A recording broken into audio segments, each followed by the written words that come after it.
What's happening now in the Kurdish region of Turkey? The Kurdish region of Turkey has been under curfew and siege for the past 4 months. 7 Kurdish cities, lots of neighborhoods, over 1.2 million people have been under curfew and siege for this period of time. Over 200 civilians have been killed. Babies, grandfathers, grandmothers, women have been killed, and the Turkish state continues its terror attacks against the Kurdish people.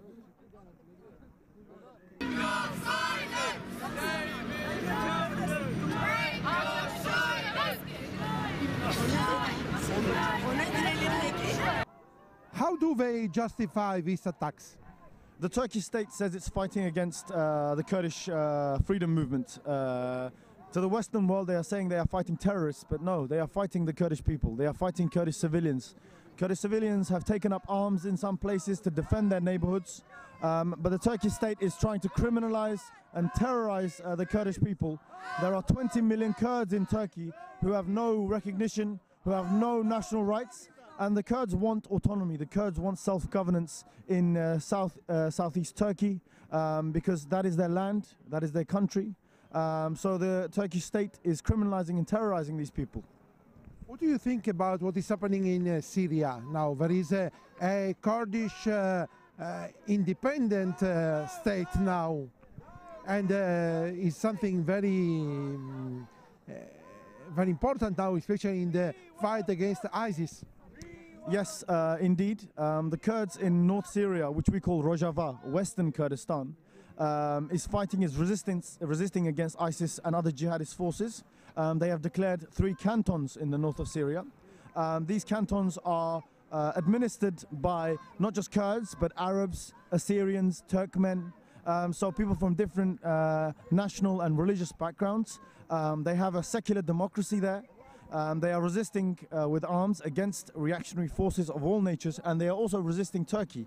It was the Turkish government that was and has been supporting these reactionary jihadist forces to defeat the Kurds, because the Turkish government does not want Kurds to have any sort of administration, recognition or independence in the region.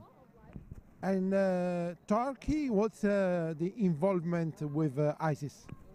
Turkey has been supporting from the beginning of the Syrian civil war, jihadist forces against the Assad regime and against the Kurdish people in Syria. They supported them logistically. They allowed thousands of fighters through Turkey into Syria. They supported them with weapons, with tanks, with artillery. They are buying oil from them and doing business with them.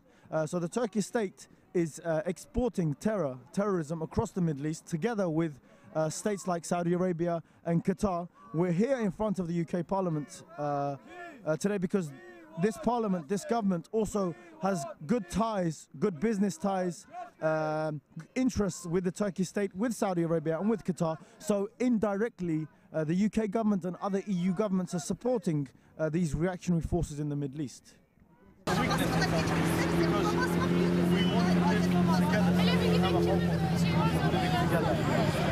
Zaina is a Kurdish scientist who is living in London. Now we talk with her about the situation of Kurds in Turkey, but in particular of Kurdish women and in general of women in Turkey under Erdogan regime. How is it?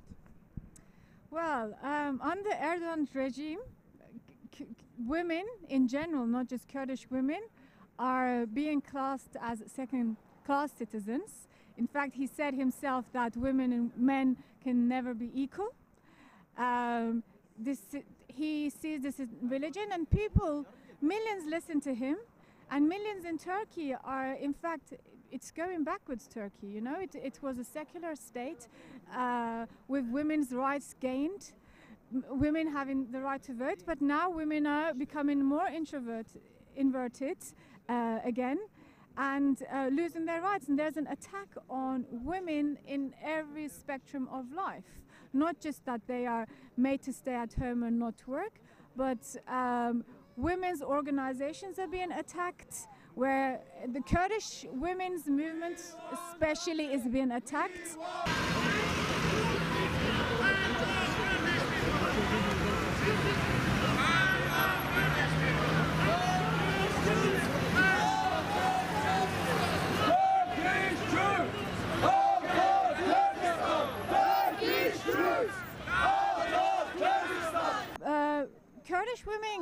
are putting up a resistance, of a libertarian resistance. It's very important for the Kurdish movement, and women are leading this resistance for freedom and equality in Kurdish part of Turkey and Kurdish part of Syria, where they are active, and they are being specifically attacked for this.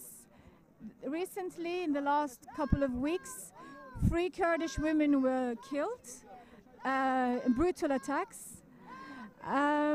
Yeah, so we have a lot of repression, exploitation, but killing of women taking place. Violence against women is going up, and it not just you know, at an everyday level, it's an institutional level. When women are raped in Turkey and they go to court with the rapist, the judge asks them, were you wearing a short skirt? If you were, then you deserve it. This is the mentality in Turkey.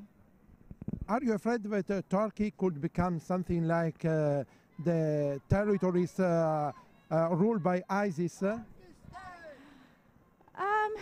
Of course, there is such a risk.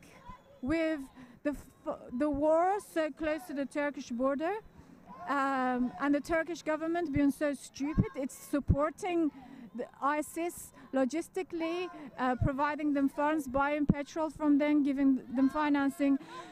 And with the tension on the conflict, they are attacking the Kurdish civilians. The Turkish state is attacking Kurdish civilians in the Kurdish part.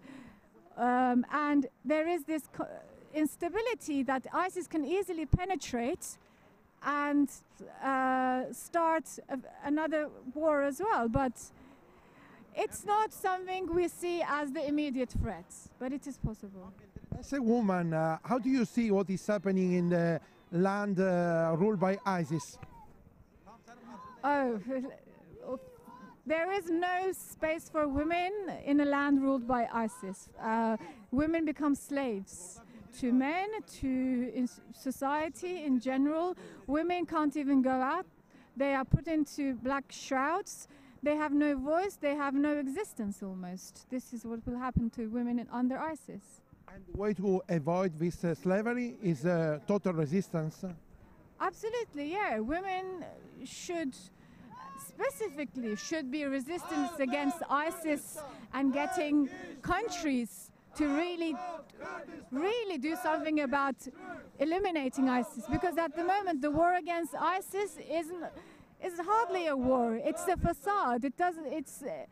It's like countries pretend to do something.